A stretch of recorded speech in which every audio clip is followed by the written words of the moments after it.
U.S. just crushed Iran's last lifeline in the Strait of Hormuz. 3:12 a.m. Strait of Hormuz. The combat radar aboard an Arleigh Burke-class destroyer on blockade patrol suddenly screams red. Dozens of fast-moving contacts are closing in from every direction, like a hornet's nest kicked over at full speed. Iran just pulled the trigger on a swarm assault. In 90 seconds flat, waves of IRGC fast attack boats will be close enough to open fire.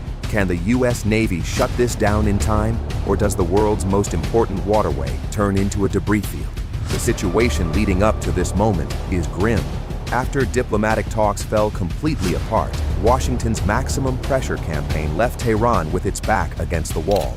In a last-ditch move, the Islamic Revolutionary Guard Corps activated what they called Operation Hormuz Gatekeeper, a full-scale bid to seize control of the choke point that keeps a third of the world's oil moving. Iran isn't bluffing anymore.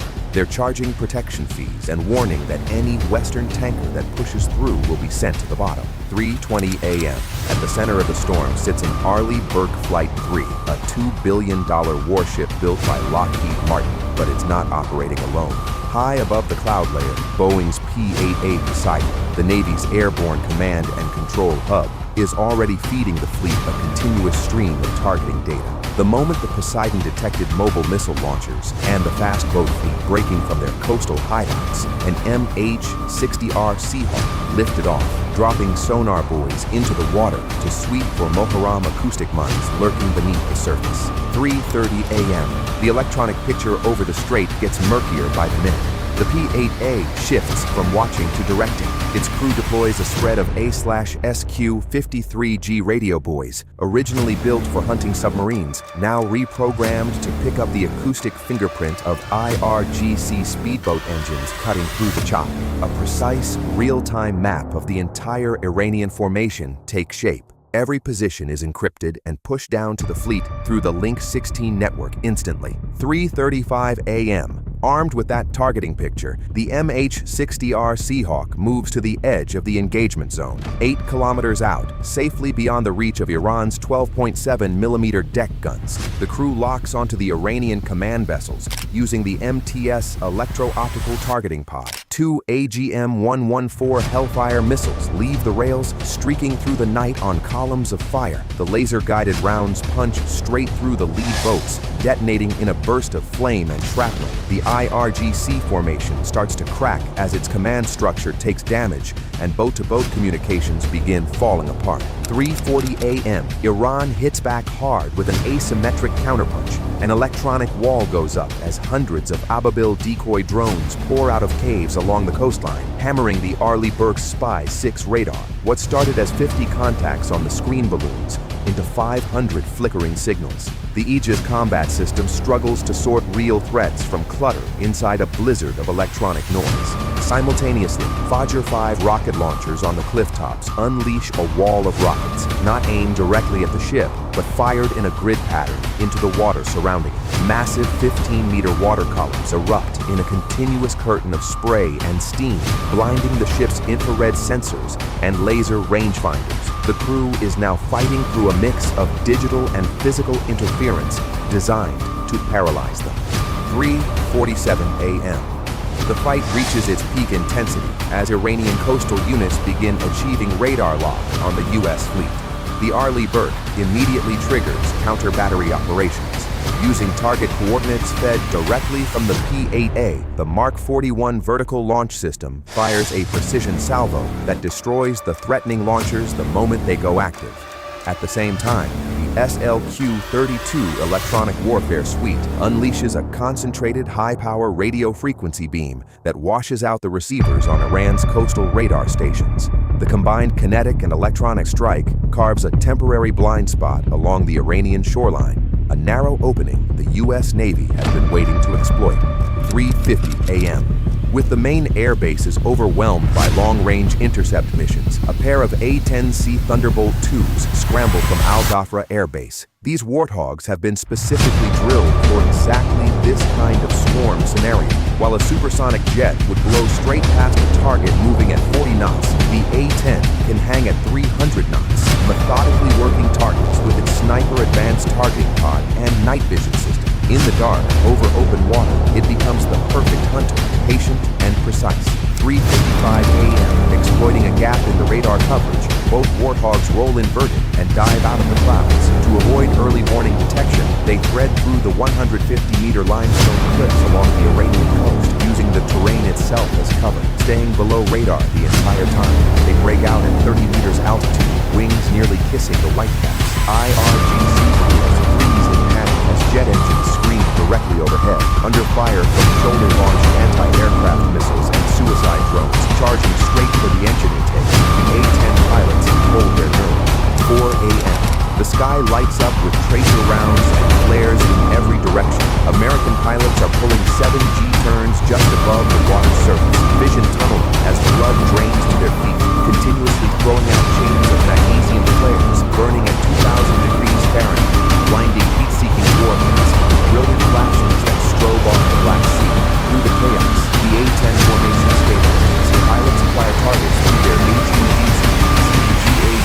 GAU-8/A Avenger rotary cannon opens up, that unmistakable BAR-RRT tearing across the waves. 65 rounds of 30mm depleted uranium per second, cutting through hull after hull, turning the IRGC speedboat fleet into a burning graveyard of floating debris and spreading oil slicks. 4:10 a.m. With the surface battle still raging, a new threat surfaces from below. The Seahawk switches its multi-mode radar to short-range high-resolution scan, hunting for objects just above the waterline. Faint metallic returns start flickering on the screen, barely above the chop, rhythmic and deliberate. These are not waves. They are the acoustic signatures of Iran's Moharram-class smart mines, anchored to the seabed, designed to trigger on magnetic or acoustic cues. The pilot's voice cuts through on the secure net at emergency priority. The Vampire isn't the only threat. We have an underwater minefield at coordinates 7 Alpha. Hard turn immediately. 4:15 a.m. Inside the destroyer's combat information center, the whole tactical picture shifts from offense to survival. The captain calls an emergency stop and throws the ship hard to starboard. 9,000 tons of warship groans through the turn as it clears a cluster of mines that could have split the hull in two. But the A/SQ-89 system paints a brutal picture. The strait ahead is mined, and living torpedoes, semi-submersible suicide craft, are closing fast. The Arleigh Burke is caught in the pincer, stay still to sweep for mines, and the suicide boats reach the hull, maneuvers to escape the boats, and risk detonating the mine. Either choice could sink the ship. 4:20 a.m. This is the final track. Move and hit a mine. Hold position and get rammed at the waterline by boats built specifically to punch through thin hull steel and flood compartments. With seconds to decide between being blown apart or slowly sunk, the clock runs out. 4:25 a.m.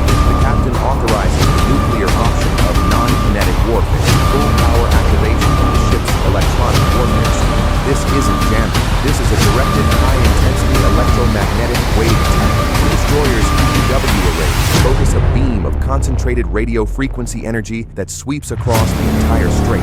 The effect is immediate. The remaining Ababil drones, stripped of GPS lock and command uplink, begin falling from the sky like birds with their wings clipped. The IRGC swarm loses all coordination. Without central control, speedboats start colliding with each other in the darkness, their navigation screens showing nothing but white static. 4:30 a.m. As the electromagnetic storm clears the field, the ship's inner defense ring closes for the final sweep. Raytheon's Phalanx CIWS, affectionately nicknamed Hot-Tempered R2D2 by the crew, spins up its automatic search and destroy cycle. Its onboard radar locks onto anything moving faster than 20 knots within 1.5 kilometers. The M61A 120mm rotary cannon winds up, spitting tungsten armor-piercing rounds at 4,500 per minute. The night strobes with muzzle flash as the Phalanx shreds the incoming living torpedoes less than 500 meters from the hull.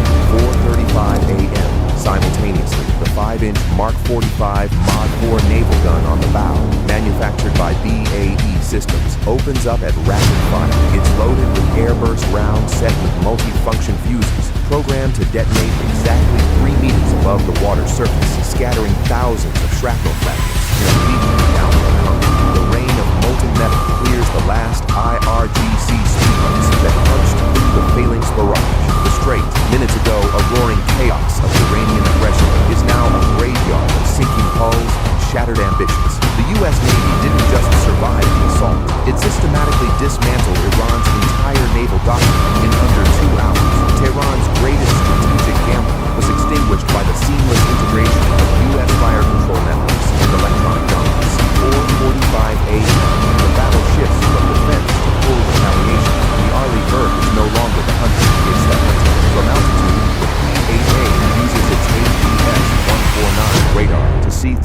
gun smoke and spray, pinpointing the exact source of the attack. Hidden missile silos and submarine bunkers carved deep into the limestone cliffs of Pesham Island. Coordinates stream in real time to the warthogs. The A-10S roll in for a final strike run, this time carrying Raytheon GBU-12 Paveway 2 laser-guided bombs. With the Poseidon painting the targets by laser, the bombs fly straight into the cave entrances, triggering chain reaction explosions from fuel and ammunition stores inside, collapsing the IRGC's hidden infrastructure and burying the reserve forces under thousands of tons of rock. 5 a.m. The blockade is broken. The Arleigh Burke pushes deep into the main shipping lane, asserting complete freedom of navigation, leaving behind the wreckage of an operation that went up in smoke before it ever had a chance. Iran's Hormuz gatekeeper operation was taken apart in less than 2 hours. The strategic leverage Tehran was counting on, the ability to hold the global oil supply hostage, evaporated the morning mist, leaving nothing behind but the smell of burning fiberglass, broken ambitions. Here's the thing worth sitting with. What if Iran had played it differently? What if instead of launching an open swarm assault, they had quietly mined the strait and gone dark, forcing the U.S. into a weeks-long mine-sweeping operation that would have strangled the global economy through uncertainty alone? That might have worked, but by choosing direct confrontation, they handed the Pentagon exactly what it needed, a visible target. They turned the strait into a live-fire training range for A-10s and destroyers. Iran didn't just lose a naval battle, it lost its most powerful geopolitical card. One